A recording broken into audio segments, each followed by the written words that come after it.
Hello, the Autistic Arborist here, and today we're at Toms Mowers and Gardens Supplies to have a look at what's in this new Husqvarna box that's arrived for us from Sweden.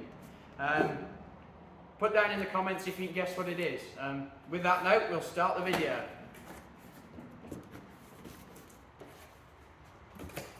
I'll give you a clue, it's a chainsaw.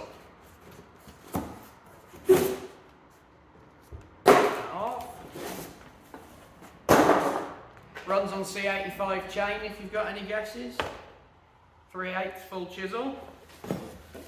We've got today to have a look at, do a bit of an unboxing and introduction to the new Husqvarna 585 Professional. So this is Husqvarna's new high displacement saw to go alongside the 592 XP.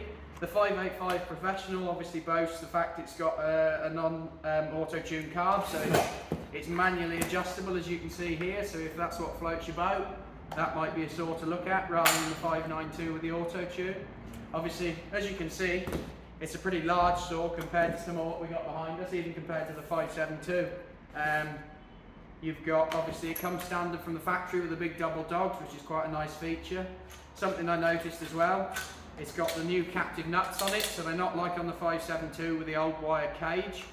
They're on a sort of a stud with a rolled over ending so they don't come out the cover. Like I say, double dog. Side mounted chain tensioner which is in the clutch cover as well.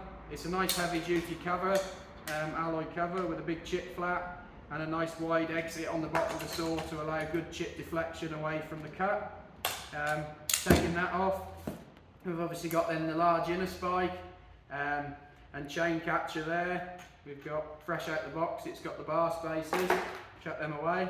Inboard clutch, as with the 390 of previous and the 385, obviously coming across the same clutch design in that now in the 585 and 592, so this is the same clutch drum and clutch as the 572 as well, I believe, and the 565.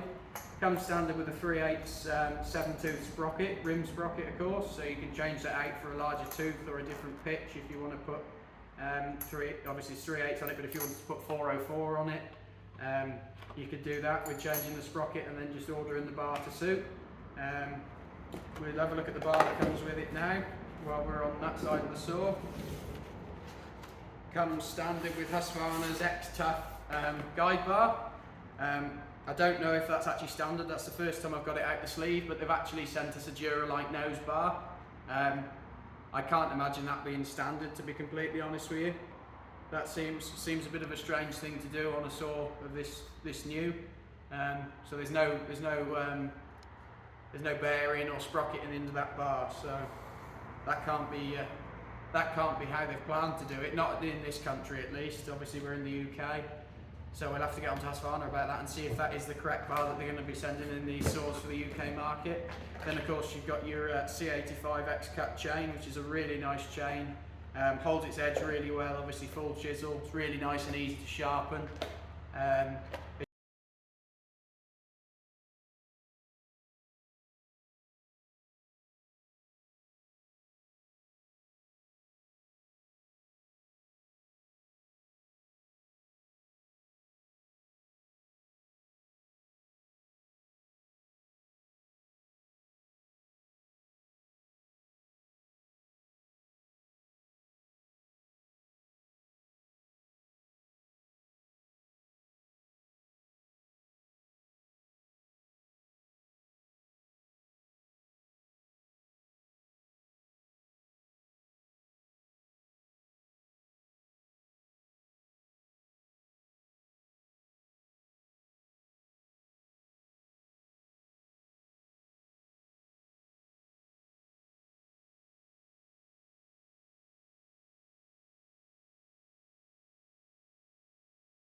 Hello, the Autistic Arborist here. We're back at Toms Mowers, picking up where we left off on our unboxing and quick walk around of the new 585 professional chainsaw from Husqvarna. We're just going to do a quick cold start now, run it up a bit. I haven't got any chainsaw trousers on, so I'm not going to lift it off the mat. Shout at me if you like, but we're professional idiots.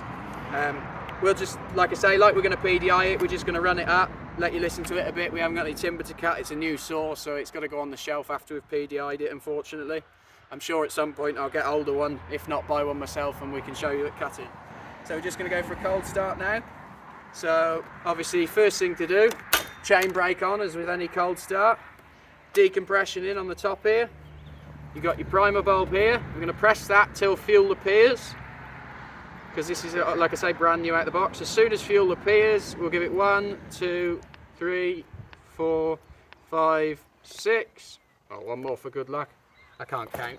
Then we've got our choke assembly at the back. Pull out, lift up and let it drop back in. That's now on full choke.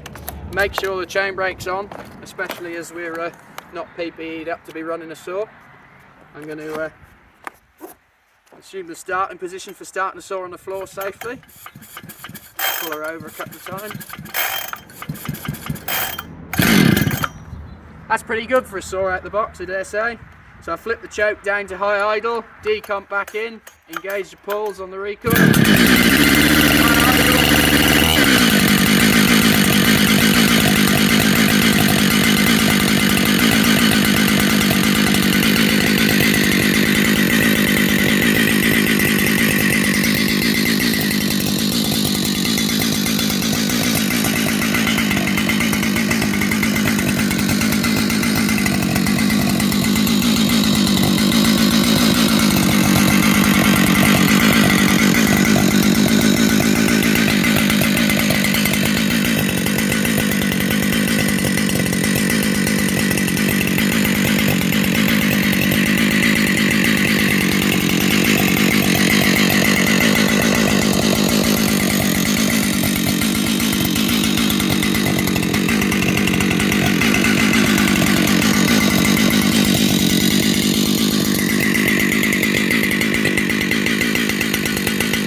So that's our cold start, and what we'd sort of do on a PDI, we just let the saw warm up. We're obviously checking the stop switch works as functions, all the safety interlocks are working on the trigger, obviously checking the saw runs correctly, but like I say, most importantly it's the safety features, so we're checking the dead man's handle, the chain brake.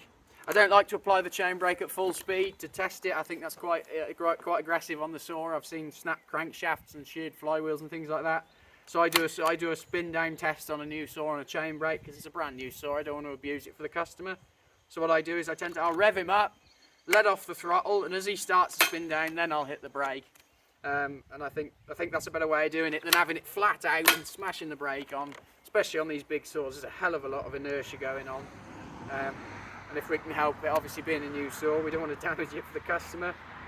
As you saw, We let the thing warm up for about 2 minutes to start with because it's a brand new saw. Obviously with PDI all our saws with Husqvarna premium fuels and oils. So we've got the Power 2 XP, which is their premix ethanol free fuel, just to give them the best start in life. And obviously now we've seen he runs, he go on the shelf ready to sell to a customer. So thanks for watching, I'll see you on the next one.